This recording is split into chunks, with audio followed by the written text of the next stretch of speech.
Hello, Houston. Welcome to the Catholic Lunch Break, where we catch up on everything Catholic in Houston. It is hot out there, my word, but thank you for joining us in your car or wherever you are right now.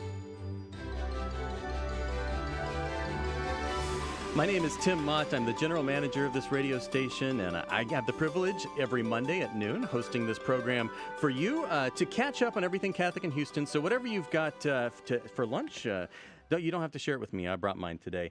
But wow, stay safe in the heat. I was reading Space City Weather, and they said that yesterday was like record-setting in multiple ways. So it's really hot out there. Stay hydrated and stay in the air conditioning as best you can. Our regular crew is down to just David today. David Magallanes, the producer of this show. David, are you okay? Did you weather that weekend weather? Yeah, I stayed inside. Okay. I was going to suggest for everybody just go to church. Just hang out at church all day. Depends on the church. Sometimes the AC doesn't work. Oh, yeah, that's true. But, so it's really hot out there. So, dear listener, just take care of yourself. And we hope you enjoy our show today. Oh, but we have a really, really great show. Carol is not here because she has left for her pilgrimage that we've been talking about. She's traveling to see the Oberammergau Passion Play. And yes. I happen to know that Father Luke Millet is going with her as part of that group. So shout out to them. Wave at them as they fly overhead. Yeah, I think they're taking off here shortly. And then they'll see the Czech Republic and Poland with JP2 and St. Faustina. Great stuff. So hopefully she'll tell us all about it and bring some good pictures back. But things coming up this week, we'll get to that. But later on in the program, Our Lady of Mount Carmel. Big feast day for Our Lady is coming up Saturday. And so we wanted to talk with the pastor of Our Lady of Mount Carmel in Houston and lay Carmelites to go do kind of a deep dive into this order of religious in our church. It's so significant, the brown scapular and everything. If you've ever had any questions about what is that brown scapular, who was Our Lady of Mount Carmel, where is Mount Carmel even, well, this is the show for you. And before that, we're going to get a big update on the pro-life landscape now in a post-Roe versus Wade world, especially here in Houston. We're going to have our Pro-Life Houston segment with Teresa Ansley, and I'm looking forward to that.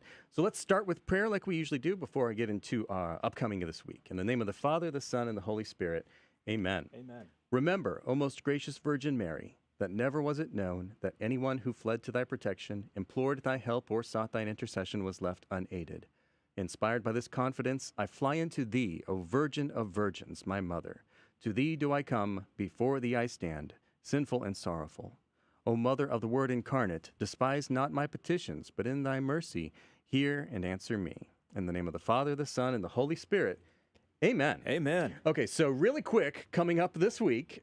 A lot of stuff. A lot of stuff. I'm not going to take too much time. Cafe Catholica, as you may remember, I just want a quick reminder, it starts tonight. That is the Young Adult Speaker Series that our Archdiocesan Young Adult and Campus Ministries host. It's going to be at the Charismatic Center, and the speaker tonight is Father Dat Huang. Nice. That's going to be great. He is so much fun. If you've never heard Father Dat, this would be a great time to meet him. I believe it's free.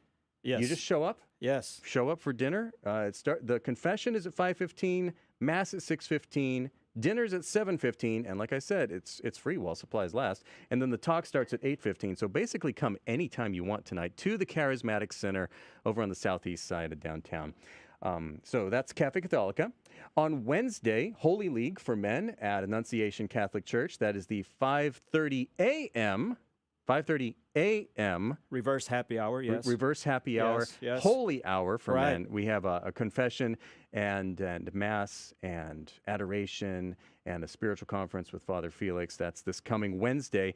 And people have been saying, well, why do you keep doing this thing for men? Well, men need a little, bigger kick in the pants. Yes, if you go to church, you see a lot of women. But they are adding a holy hour for women. I believe the first one was just this last week. I saw the announcement through their emails, so I hope that was well attended. They're going to start with those quarterly, so look for the next one probably around October. Good. And I do want to do an interview with, I believe it's Natalie or Natalia, I forget. But we'll try and get them on. I should do a PSA on that. You definitely should, man. Okay, I will. Yeah, if you are not listening to Catholic radio throughout your day, you are missing out on a whole bunch of announcements about things going on. I'm just touching the surface right here. Right. The First Responders Mass Yes. This weekend. Yes. I don't remember the details. Do you have those in front of you? I do not. Is that the one at St. Edith Stein, or is it the Co-Cathedral? No, not at Co-Cathedral. Oh, well, Google the First Responders Mass. I think it's pretty much up on Facebook. You can find it in our Facebook group, GRN Houston. That would probably be the best place to find it. I think it's at St. Edith Stein, if I remember right. Okay, and so the big announcement that I want to give to you, we're rolling out a brand new program here at KSHJ, not radio program, a promotional program. So we want you to be a volunteer radio ambassador. It is the KSHJ Radio Ambassadors, and the reason we're doing this is because there are still so many people that don't know Houston has a great Catholic radio station. What? Yeah. Really? No, seriously. Wow. Seriously. Come on. We've seen the trends in the Sherathon numbers. Dallas is really, really rocking. San Antonio. I know they've been around longer. But Houston, we've been here in Houston, 9 years now. Almost 10, 9 years now. And it's still not quite pulling its weight. You know, people here in Houston, I think they just don't know yet. So if you know, because you're listening right now, and so you're probably taking this for granted, like, well, of course, everyone knows about AM 1430. Not everyone does, and we're going to tell them about it. So that's why we're instituting this Radio Ambassadors program. It's going to be super fun. It's going to be super rewarding, and it is really for an elite kind of volunteer who has a heart for sharing the good news. I'm going to make it easy for you. We're going to make it easy and organized and everything. And we're going to start it off with a free, no commitment info session.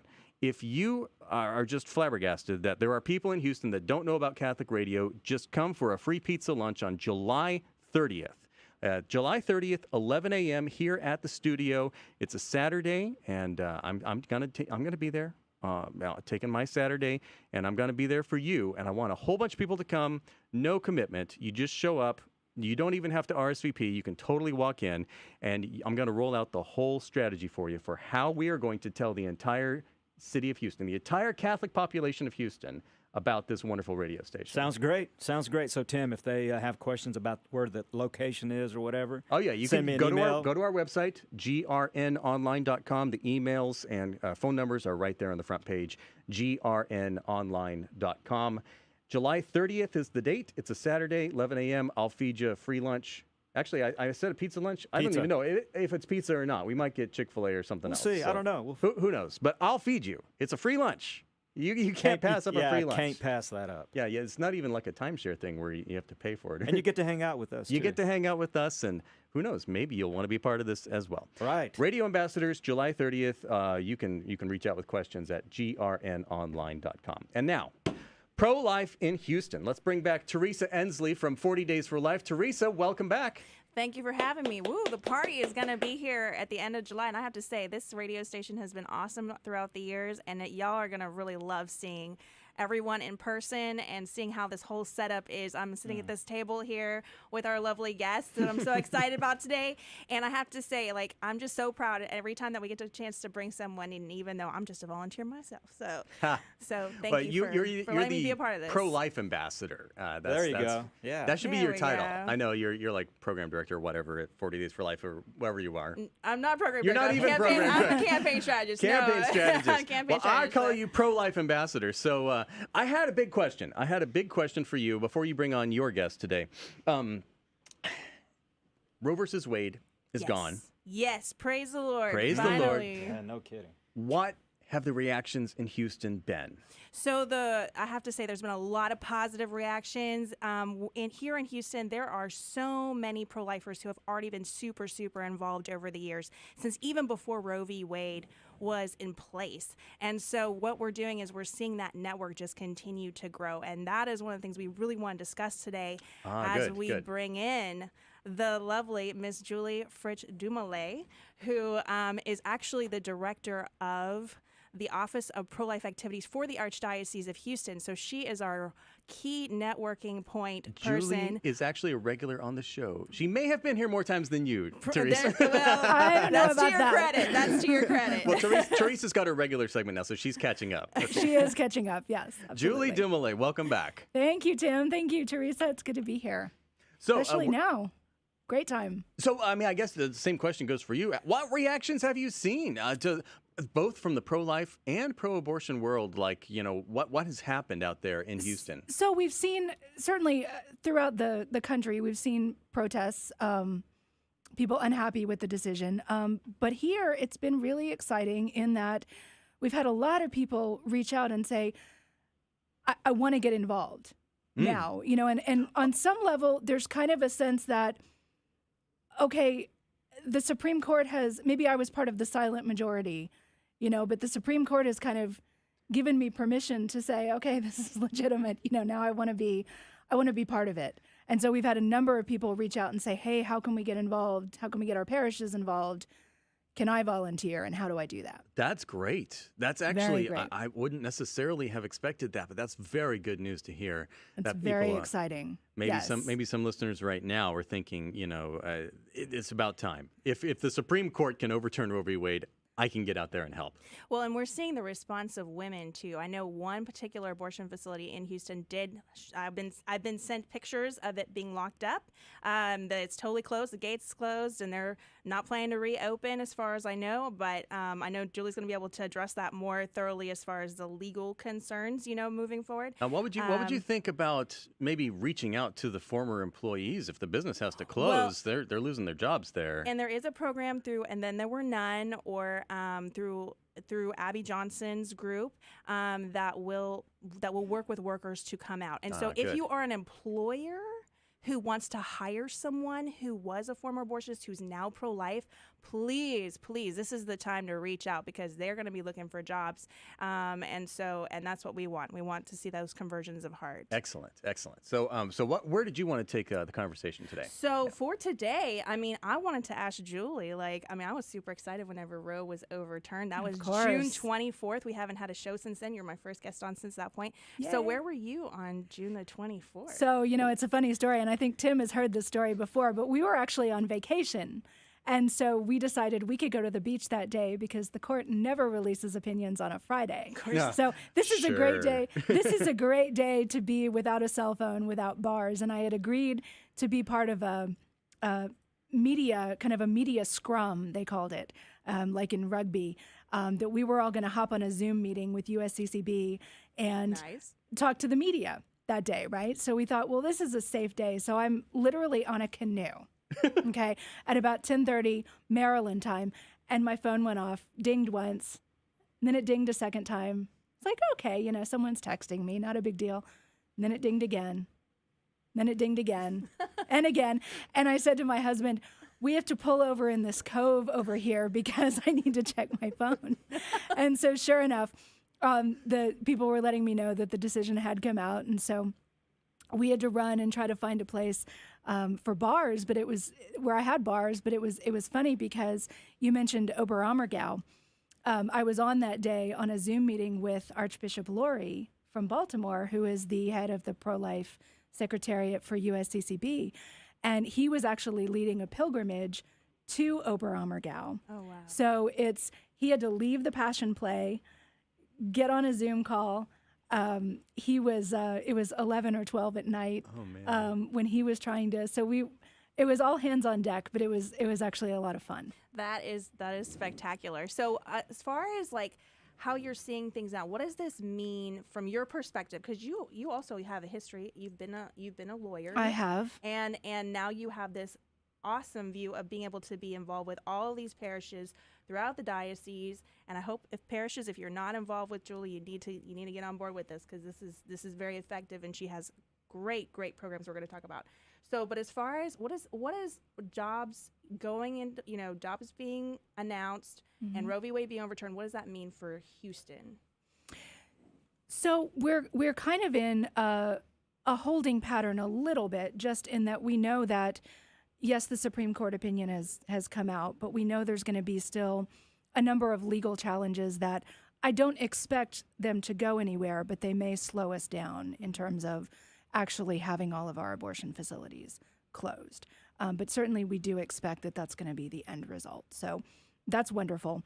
But what we need to do now, we've always, a big part of the pro-life work has always been advocacy. But it's tended to be advocacy to limit abortion, you know, at a legislative level.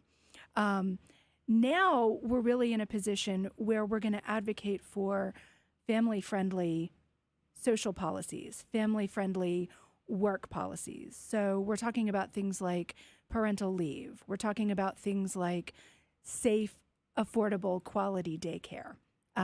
Many of the women that we work with who will say, I've just had a baby, I'm a single mom, I really would like to go to work, but I can't afford to work and pay for daycare. So what do I do? Well, that's something that we can address and that we as Catholics really can get behind. Paternity leave, child tax credit. I think I know I've spoken with Tim about this, but when I was an employment attorney, or when I was an attorney, I was an employment attorney, dealt with a lot of discrimination cases. And what I saw pretty frequently was pregnancy discrimination. And essentially what would happen was you would have a woman who had a great work record at a particular company, and she would announce that she was pregnant. And all of a sudden, she was not such a valuable employee anymore because there was an assumption that, okay, so she's going to go on leave, and so she's not going to be here, and she's going to have a child that she's going to have to take off to take to the doctor, and her first priority is not going to be this company anymore. And so, therefore, she's not as valuable. Therefore, maybe we can let her go, and in some cases, hire a man who doesn't have kids in her place. I've seen it all. And one of the things I'll never forget, this was an HR director at a pretty large company, and she was on her second maternity leave in about 3 years.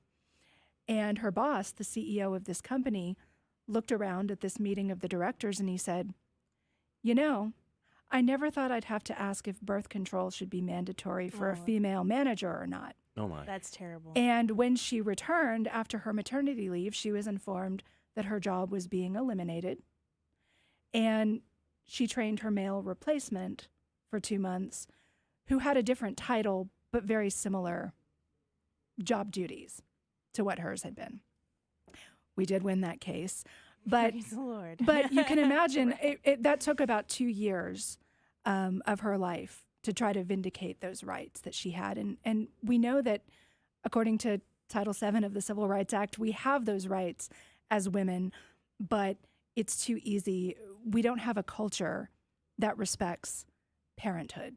Well, and a lot of people, you know, whenever we're looking at the pro-life movement, this is actually a question that comes up a lot, Tim, right now, is like, oh, pro-lifers are so excited that abortion's over, but what are we going to do now? And so, you know, and because we know abortion ends the life of a child, we know we've seen the harm that it does to women, and I know that the Archdiocese of Galveston, Houston, in Julie Fritz's office, you know, we have these women who are able to be cared for through projects like.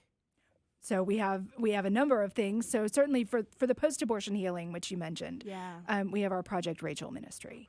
And the thing is, I've heard women who come out to pray with me when I was working with Houston Coalition for Life, and they would just say that was so healing for them. It literally saved their life. That's what I would hear from women. Well, you know, it's interesting because in the last two, really, well, the last 2 calls that I've gotten in about the last 3 weeks, we've had a woman who said to me she had a medication abortion. And we know that those women tend to present earlier for healing just because they've come face to face with the remains of their child in a way that wouldn't be the case with a surgical abortion. When they deliver at home, But, you know, her question as we were about to end the conversation, I said, do you have anything else that you want to talk about? And she said, is it typical for women to contemplate suicide after an abortion? And because we have an amazing team, we were able to get her into a mental health professional that night. But clearly this is something she's going to be dealing with and struggling with for a long time. The other was a woman who called, and so her surgical abortion was about 15 years ago. She started drinking heavily after her abortion. She's just finishing her 4th stint in alcohol rehab and is wanting to return to the church now for her first time. But that's been a 15-year process for her that she's dealing with. So we have that. In terms of our women who are pregnant or parenting, yes, there's 3 ways that we really are encouraging our parishes to get involved. So discern prayerfully if you're with a parish who's not doing one of these. So Gabriel Project is our ministry for pregnant women and women with infants up to about a year. And this is not something that we're starting because Roe v. Wade is gone. This has been, pro-lifers have been helping women with unwanted pregnancies for so long. Gabriel Project has been around since 1990, actually started in the Houston area and the Corpus Christi area. So we've been doing this for 30 plus years. But we really are expanding the types of help that we're trying to find. So our Gabriel projects are, helping women get signed up for Medicare and Medicaid if they're not already involved in that. Most of our moms will qualify for WIC. There's different job training programs that we can help our moms with, all in addition to that support and accompaniment that as a first-time mom, if you don't have anybody to help you with what can I expect with this baby, just a friend to talk to, really intimidating, really scary. I can't get this baby to stop crying. What should I do? Text your angel. She's there for you. And that's the Gabriel Project. That's angel Gabriel that's Project. to her, kind of like her mentor. Her mentor, exactly. Awesome. Exactly. And that person walks with her from her pregnancy through about a year after that baby is born, if that's what she's looking for. So that's a parish-based ministry. We have about 25 to 30 very active Gabriel chapters in the Archdiocese right now, which is wonderful. Our new program, and this is a USCCB program, was supposed to start March 25th of 2020. We all remember probably what we were doing then. We had just entered lockdown, so the kickoff was a little bit a little bit longer than we wanted. So we're still kicking it off in a way, but it's called the Walking with Moms in Need program. And in many ways, this is like Gabriel Project, but what it is, it's a year-long process of discernment for a parish where they look at, okay, what are the resources that are already available for pregnant and parenting moms and dads in our parish boundaries?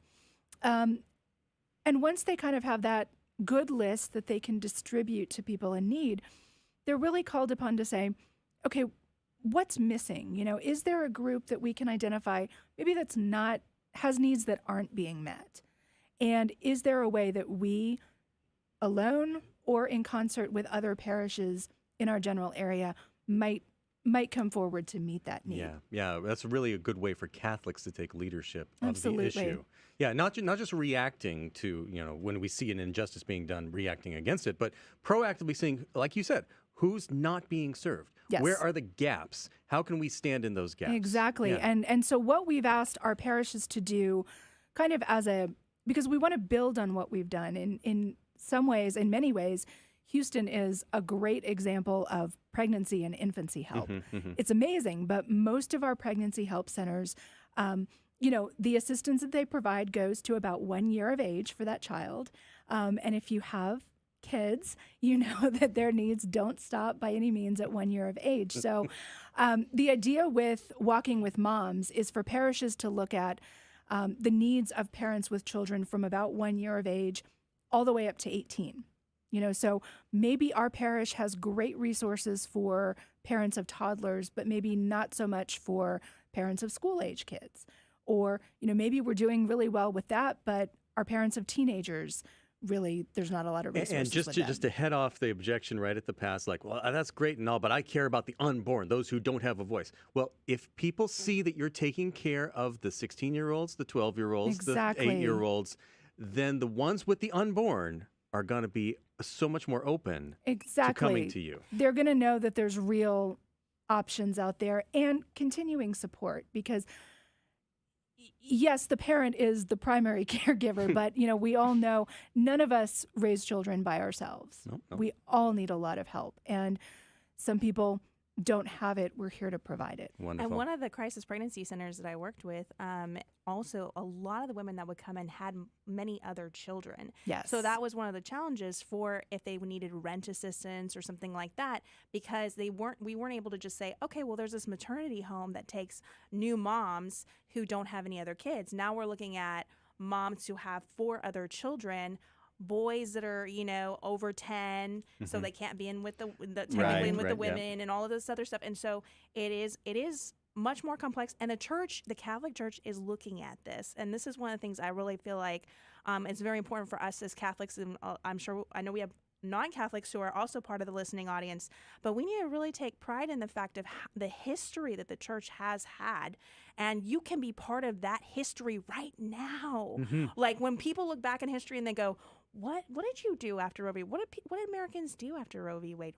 Hello? Connect with your parish and connect with the archdiocese right That's here. exactly right. Connect with your parish. You know, the other thing that I'd love to chat about, this is the St. Joseph Ministry. And so this is a foster care initiative that really encourages parishes. Not to everybody needs to be a foster parent. You know, not everyone is called to be a foster parent. That's a huge process of discernment, prayerful discernment. Absolutely wonderful thing to do. But we know that there are thousands and thousands of children in need in the state of Texas, and that we're really behind in terms of having good foster care families that we can, that these children can go and be supported by. So the foster care system, I didn't know this. Teresa and I were chatting before we went live today. But when you are a foster parent, first of all, we know that many of the children that are in foster care have some type of trauma that they're dealing with, some kind of mental health issues, just because they've not had an easy life by and large, or they wouldn't be in foster care. We know that they're not able to be with their parents. So they've been moved around a lot. But you as a foster parent, you're called to take care of children really with some special needs. But you can't, as you would as a parent of any other child, just say, you know what, we need a break. Ask the next door neighbor, hey, can you watch my kid, while we go to the mall or run some errands or do anything. No, anybody that's watching that child also has to be certified, which means that that's an extra challenge. So could a parish look at, hey, let's have a group of people that are certified essentially as respite care providers for these parents so that they can get a break, so that they can come back and be refreshed. It's like you're already helping to identify those gaps, those people that aren't being served. Yeah. And I didn't realize that they couldn't even babysit for them. I thought I didn't realize that you needed to go through that training until we were talking about it today. And so that's very fascinating to me. And it's one more reason to do it. So Julie, we actually are running short on our time here because we've got Our Lady of Mount Carmel to talk about. This is the time because I don't have another show before her feast day. But I wanted to ask you, where can people go to go deeper on any of this? This is a great way for just getting people's attention right now. But where do they go to connect and find out more information about any of these programs? So certainly they can go to the Archdiocese website, archgh.org. /pro-life. That'll take you right to our page. You can look up any number of these programs that we've got. Walking with Moms program is simply walkingwithmoms.com. Very easy. That's created by USCCB. St. Joseph Ministry, you can find out more about that at the Texas Bishop's site, which is just txcatholic.org. txcatholic.org. txcatholic.org. And certainly call our office, email me anytime. You can find our information on the diocesan website. We'd love to talk to you, so please reach out. And I can confirm that Julie is very available when she's not on a canoe. Yes. And even when I'm on a canoe, I will make an effort. So. archgh.org/pro-life. That's what I put in the show notes. So just click on that.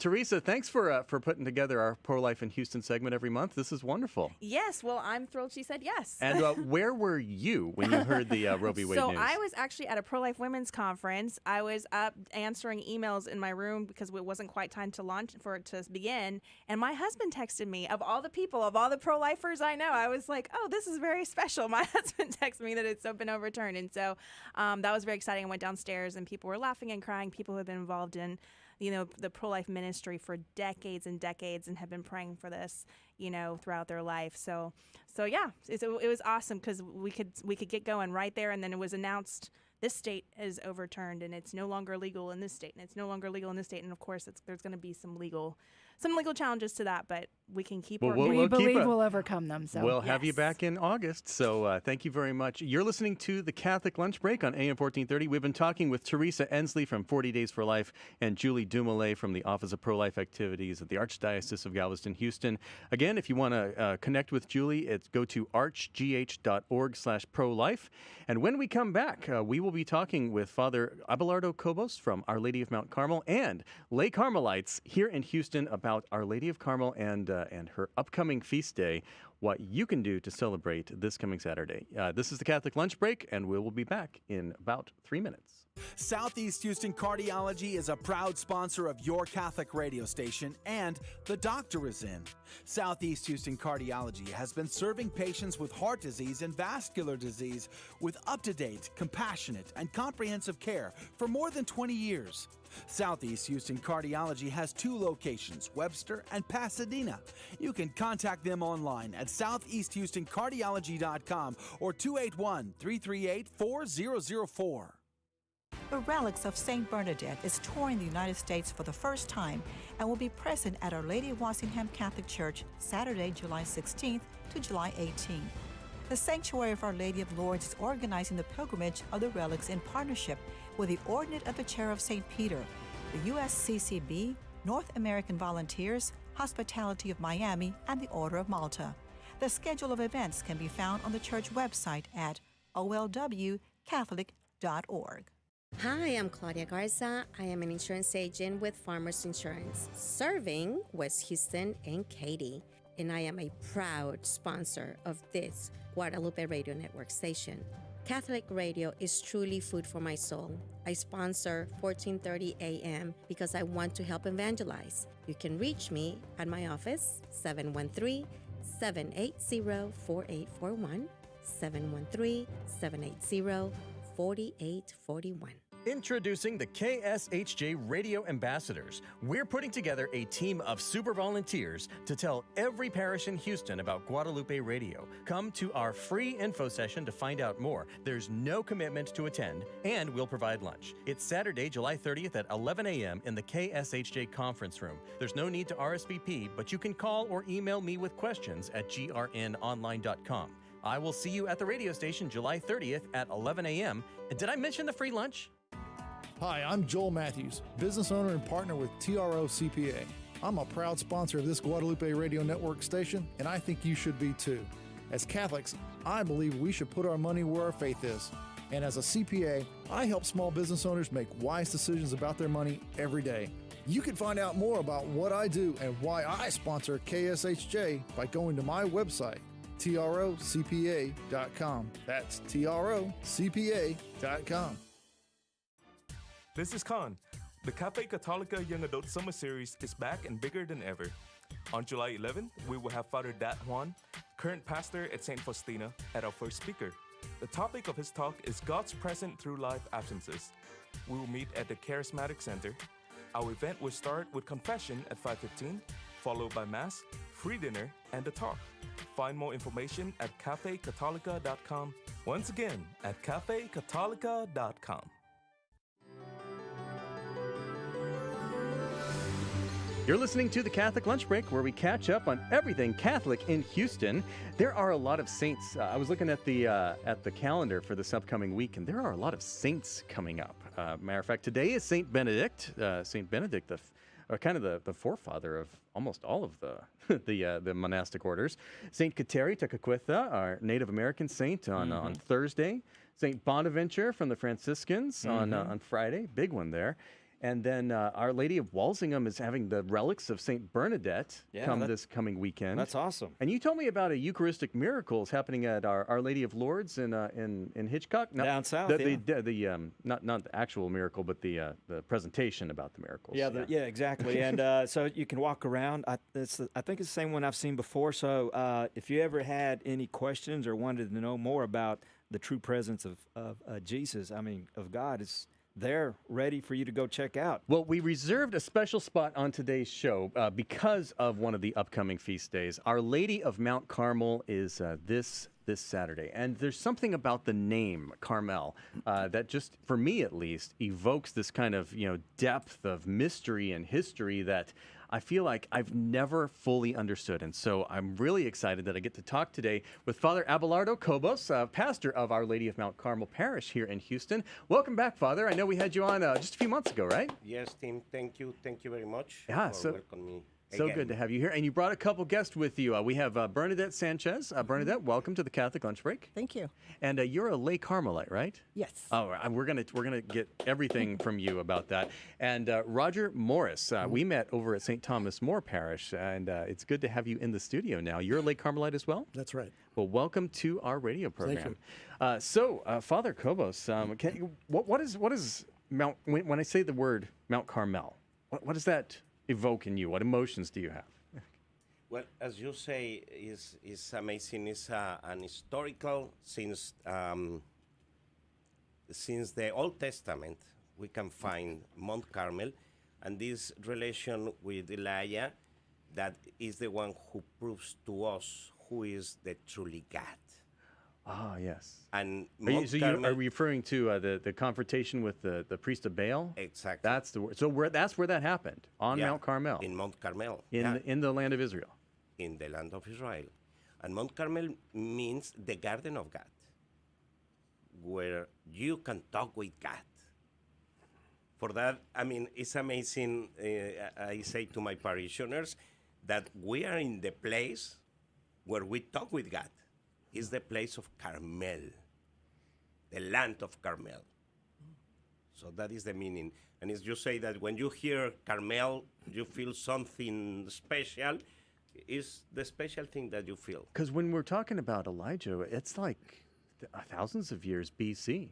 Yeah. Yeah. I mean, it's Old Testament. Yeah, Old Testament. So this is a long time ago, and there's a lot of connection. What is Mount Carmel today? Can we go there and see it right now? In Israel, Mount Carmel is a huge place, a lot of mountains together. And I was surprised to visit that because it's huge. And in the top is the shrine of the Lady of the Sea. Our Lady of the Sea. But the Lady of the Sea is Our Lady of Mount Carmel as well. Because it's our Blessed Mother. It's our Blessed Virgin Mary. Wow. And so I believe the Carmelite order, it gets their name from Mount Carmel as well, right? Exactly.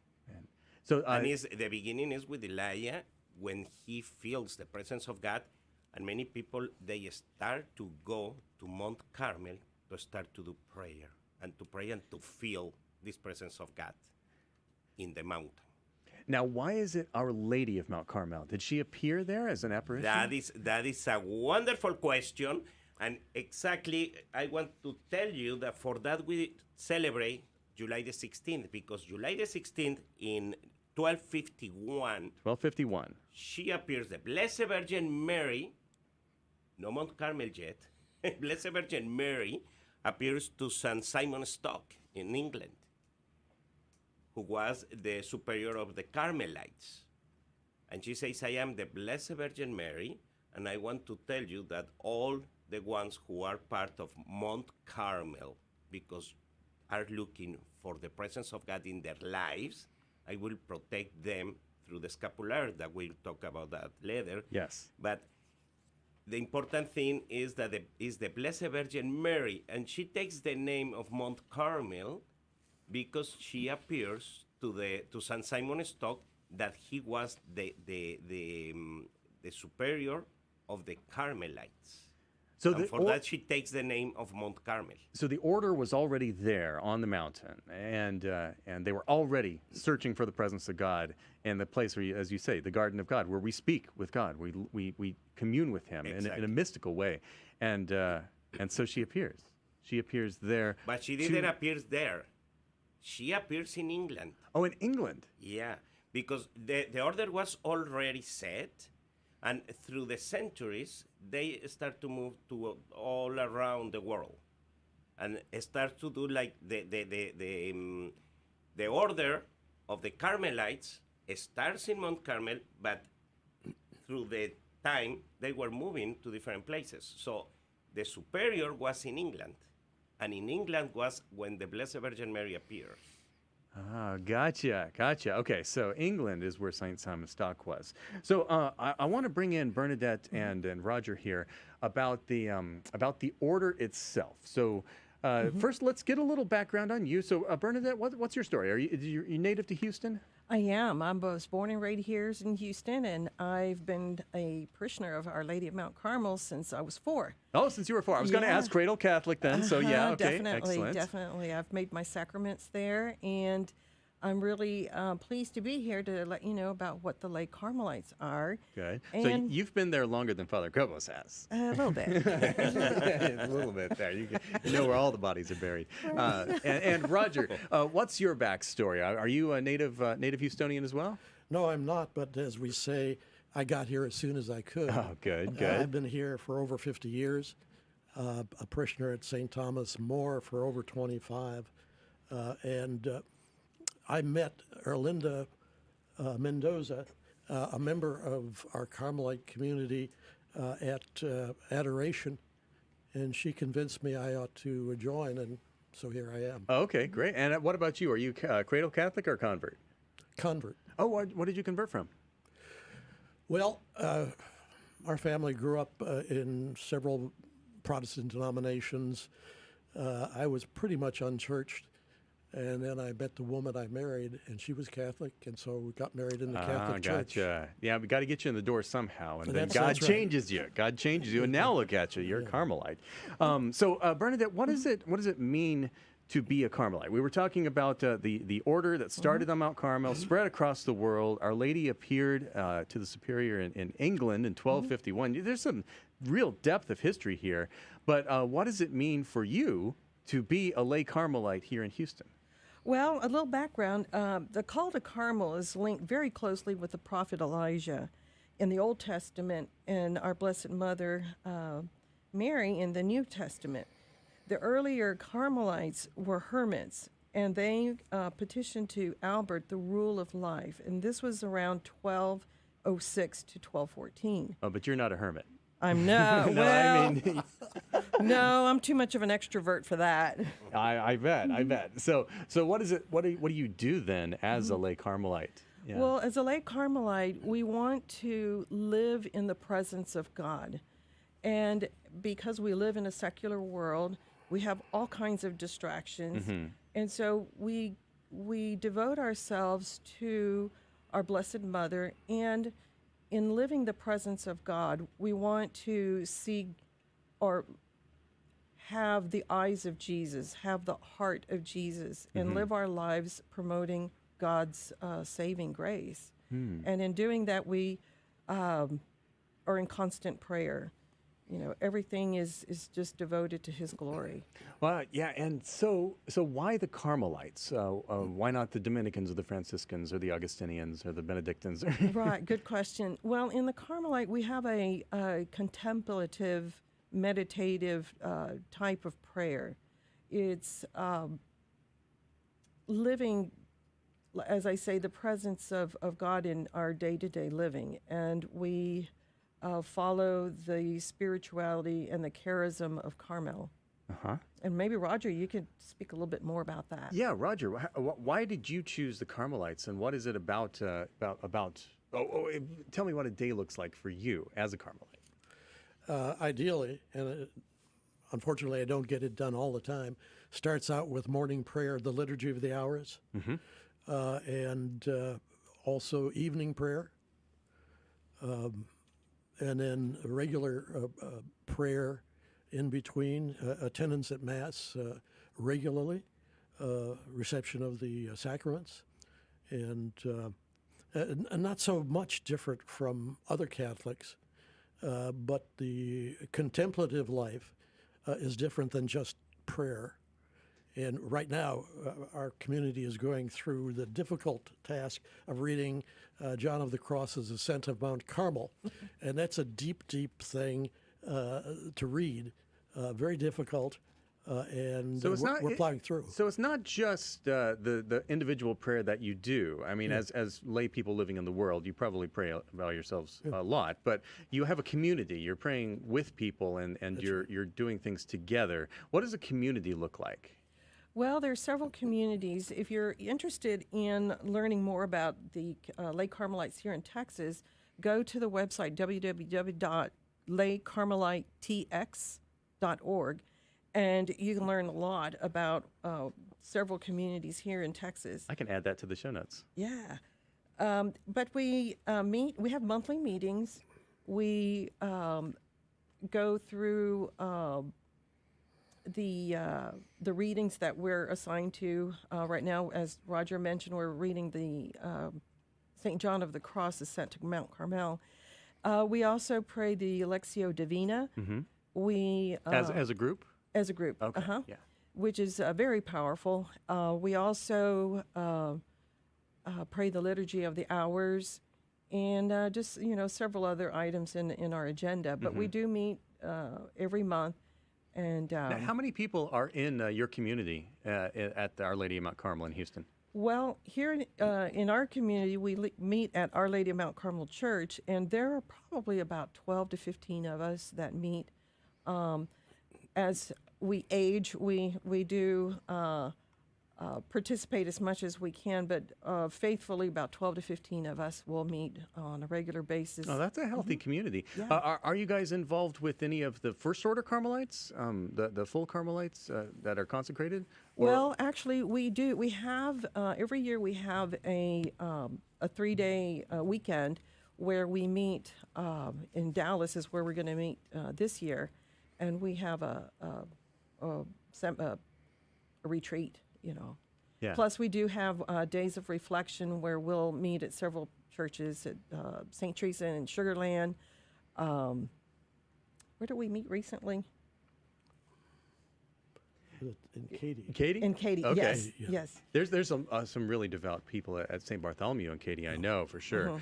Roger, I wanted to ask what was it that drew you to the Carmelites? You said that someone was talking with you and convinced you to join. Right. What was it that she said that convinced you?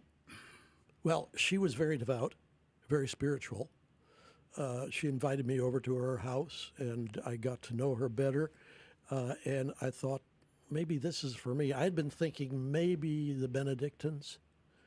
So you were already kind of contemplating joining a religious order, right? Yeah. Were you retired at the time or before you retired? Let's see. I was retired. Okay, so you already retired. Yeah. That's good. And so you were thinking about joining a religious order anyway, kind of just to spice up your prayer life?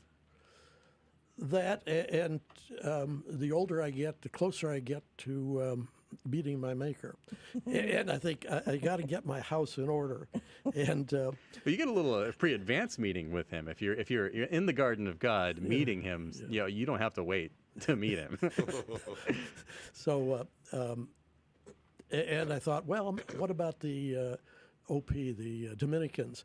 But then found out that the Carmelites emphasize peace in the church.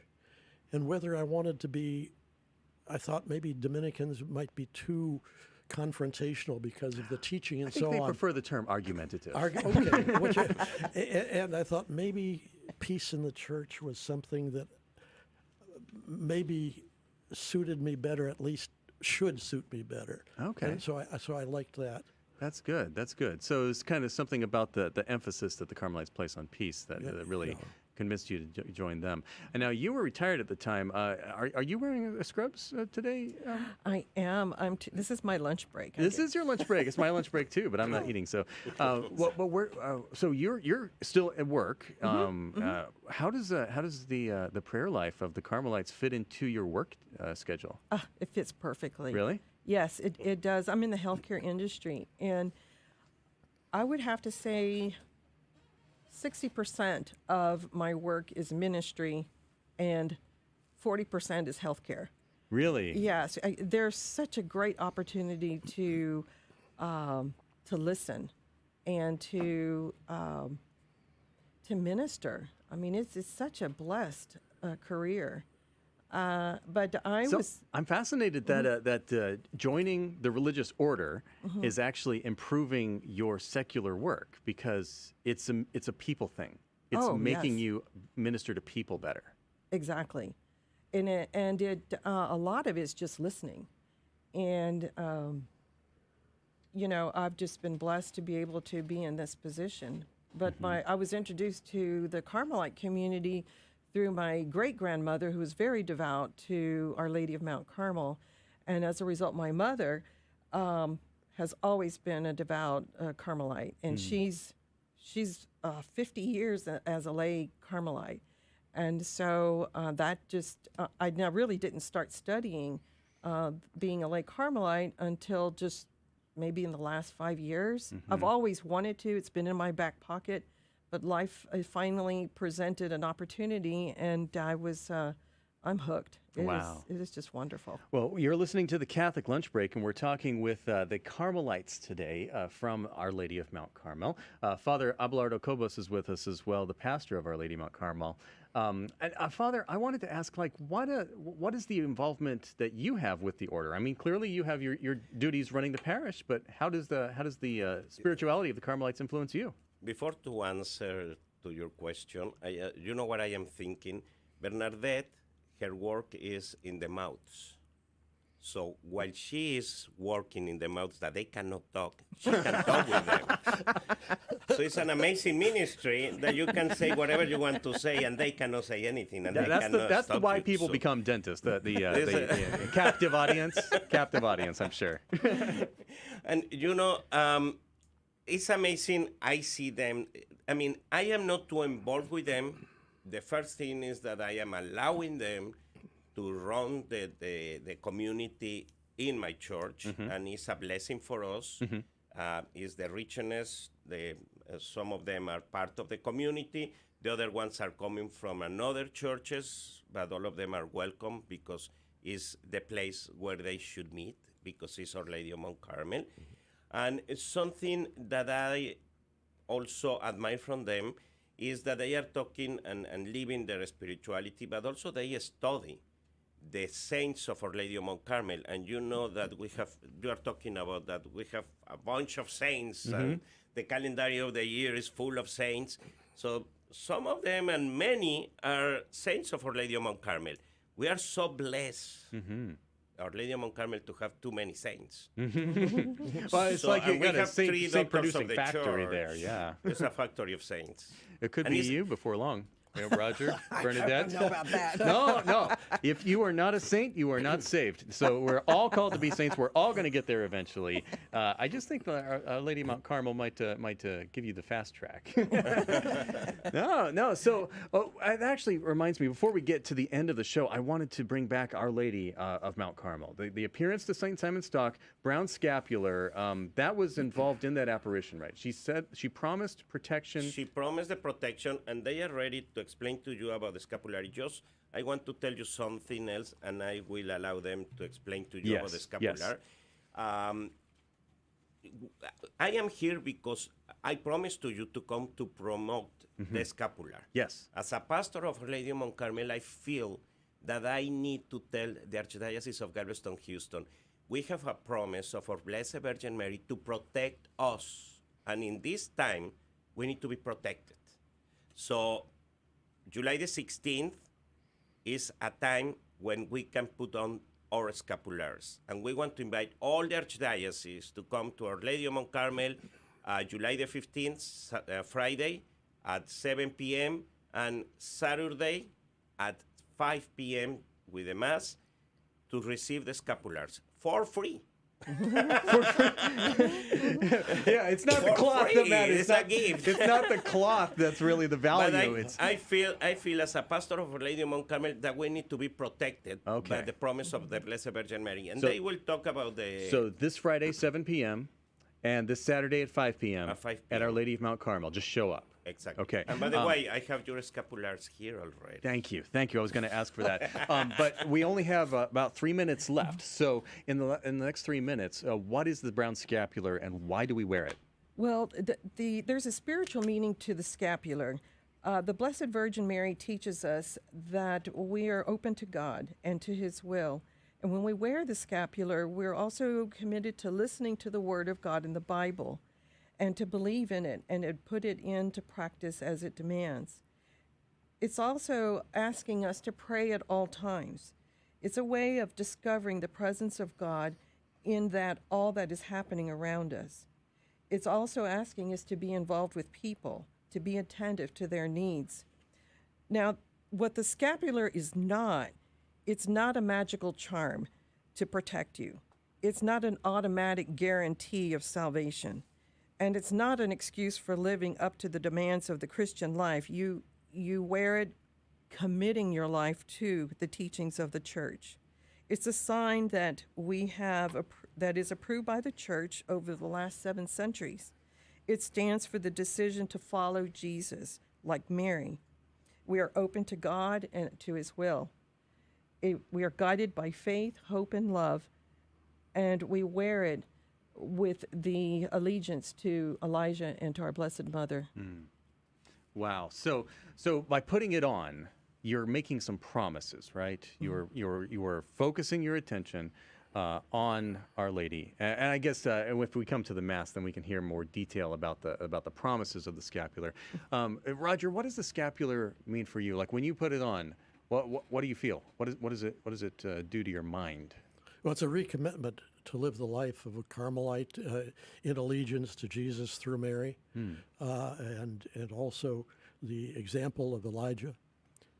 Is there a difference between just buying a scapular at the Catholic store and wearing it, and like being invested in it somehow? Is there a difference between those? Well, there is Father Kobos is going to be on Saturday. Will be distributing or authorizing the distribution of the scapular, and there's an installation into the confraternity of the scapular. Also, for those who can't make it to Our Lady of Mount Carmel, St. Vincent de Paul on Saturday evening will be having a Mass followed by distribution of it. Long before I became Carmelite, I went there when they had such a evening. And possibly some other parishes, so check your local parish listings. But of course, Our Lady of Mount Carmel is the place to be. Can I say the address? 30 seconds. 6723 Whitefriars. Whitefriars. I love it. Whitefriars. You know what friars are? The Carmelites are Whitefriars. There you go. We are between Whitefriars and Mount Carmeline. Well, look it up, Our Lady of Mount Carmel in Houston. Thank you very much, Father Kobos, for joining us. Bernadette and Roger, and of course, Teresa and Julie from our Pro-Life segment. We're going to have another great show for you next week, so put it on your calendar, download the Guadalupe Radio Network app, listen to the podcast, and share it with your friends. This is the Catholic Lunch Break, where we keep you connected to everything Catholic in Houston. And thank you very much for taking some time out of your day to spend it with us. We really appreciate it. Dr. David Anders is coming up next on this station, so stay tuned. He'll answer any tough question that you have about the Catholic faith. Until next time, stay Catholic, Houston, and may God richly bless you.